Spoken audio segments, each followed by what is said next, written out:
E aí, pessoal, a política no Grêmio. O jogo de xadrez recebe novas peças e novos andamentos.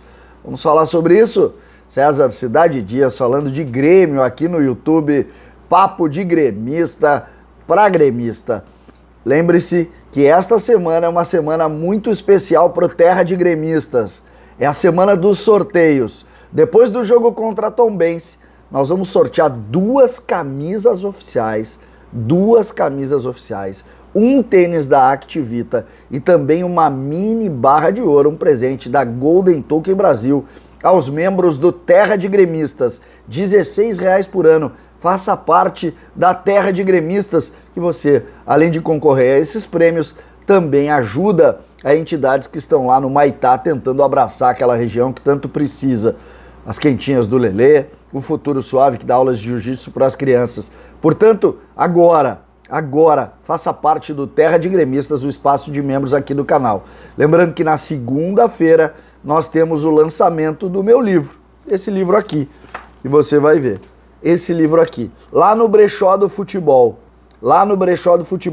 e eu conto com a presença de todos vocês. E quem comprar 5 tokens do Terra de Gremistas, além de ter 5 números para concorrer aos prêmios, ganha esse livro aqui. Aí, uma oferta de lançamento do nosso livro. Ganha esse livro aqui se você comprar 5 tokens na Terra de Gremistas até o lançamento. Tá bom? Conto com vocês no lançamento e, claro, fazendo parte da Terra de Gremistas. Gente, o xadrez político. Muita gente não gosta muito de falar de política, mas é sempre importante a gente ver como estão indo e como estão caminhando os andamentos na política tricolor. Porque estamos vivendo uma construção de chapas no Conselho Deliberativo e também muitos avanços na questão que diz respeito ao presidente do Grêmio. Quem são as partes políticas de um clube de futebol? Nós temos lideranças constituídas. A situação e o presidente Romildo é uma liderança constituída que hoje tem aí 60% do Conselho Deliberativo, um pouco mais talvez, que foi perdendo força em razão da dificuldade dentro do campo. Essa é uma força política.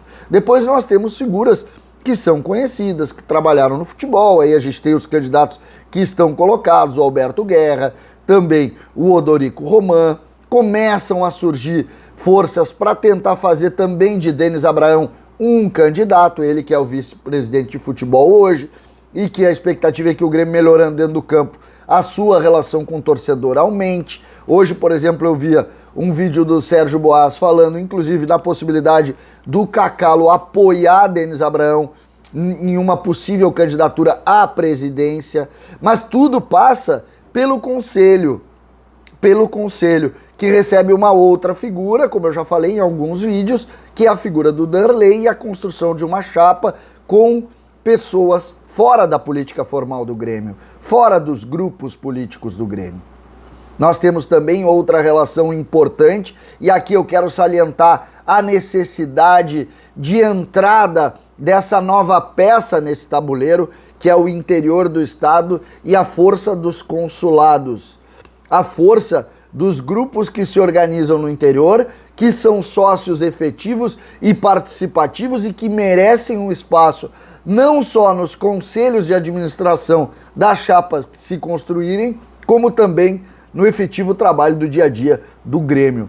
O Grêmio deixou de ser um clube de Porto Alegre e o Grêmio tem que encarar essa nova realidade. E quando se constrói chapas, precisam colocar hoje a força do interior. A taxa de ocupação da Arena, 60% dos torcedores do Grêmio que vão na Arena não são de Porto Alegre.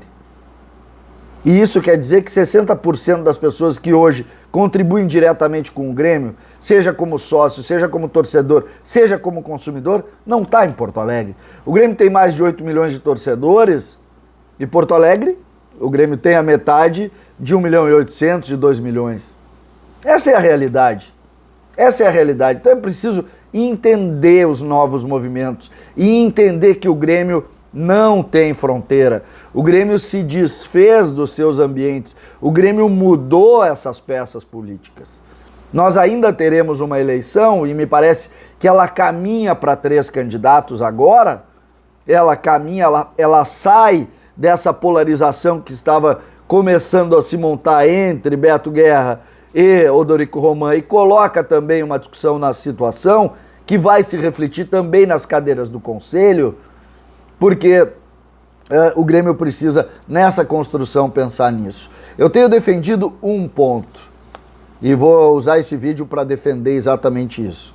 Nós temos Alberto Guerra, nós temos Odorico Roman, nós temos o próprio Denis Abraão, nós temos a figura de apoio de ex-presidentes, alguns fora do contexto, mas outros que de alguma maneira, como o vídeo do Boa sugere, entrando no processo, e nós temos que ter, e aí entra o tom de que o Grêmio precisa construir na eleição e não destruir. Por isso, a integração do interior e a necessidade de se posicionar nesse sentido. Por isso, a nova realidade de peças disso e principalmente, um pouco de consciência no que diz respeito às leituras dos ataques nas redes sociais. Nós já começamos a ver ataques de lado a lado, seja de perfis que são fake, seja de pessoas que querem se engajar criando cisânia, criando conflito. Não vamos cair nessa. Alberto Guerra é um grande cara, o Odorico Roman é um grande cara, Denis Abraão é um grande cara. Todos muito gremistas, todos com serviços prestados. Aí vai se dizer, mas o fulano perdeu, o ciclano errou, o outro contratou mal. Cara, isso é da vida. Eles têm, dentro dessa construção política, eles têm legitimidade para tentar a presidência do Grêmio. E nós precisamos ser fiscais do conflito. Não aceitem o conflito. O Grêmio não ganha com o conflito. A cisânia, causada em eleições passadas, racharam o Grêmio muitas vezes. A famosa e mais famosa das brigas entre Paulo Odoni e Fábio Koff não agregou nada ao Grêmio. Pelo contrário, tirou, espantou pessoas que poderiam ter feito bem ao Grêmio em razão daquele nível de conflito. Nós temos, por exemplo, já posicionamento do Brasinha tentando também se posicionar uma candidatura, tem o Gatiboni também tentando se posicionar. Nós sabemos que é um pouco mais complicado porque precisa aí de 20% dentro do Conselho Deliberativo, mas nós temos que aceitar esses movimentos, nós temos que entender esses movimentos, pregando, no mínimo, paz, no mínimo, discussão da boa política.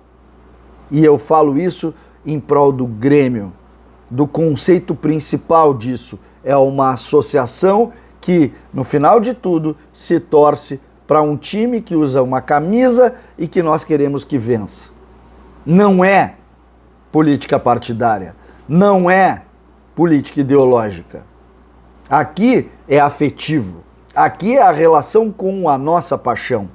As peças desse tabuleiro que começam a entrar e se posicionar, seja com chance ou não, merecem o nosso respeito. E eu só peço que a gente construa isso sem precisar romper, sem precisar agredir, sem precisar ofender.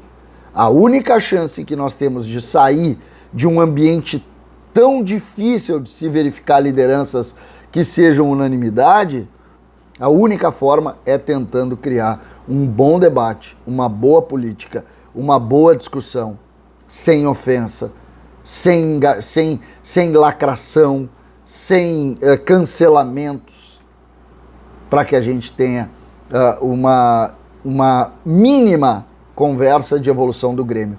Eu torço muito para que isso funcione e esse espaço está aberto exatamente para isso, para ouvir todos do mesmo jeito, sem posicionamentos, para que o Grêmio vença com isso. A gente começa a ouvir os debates, a gente começa a ler os debates e a gente só faz um alerta. O Grêmio precisa estar acima das pessoas. O Grêmio está acima de todos. Sempre pensem nisso. Não existe nenhuma pessoa que é maior que o Grêmio. César, Cidade Dias, falando de Grêmio, aqui no YouTube.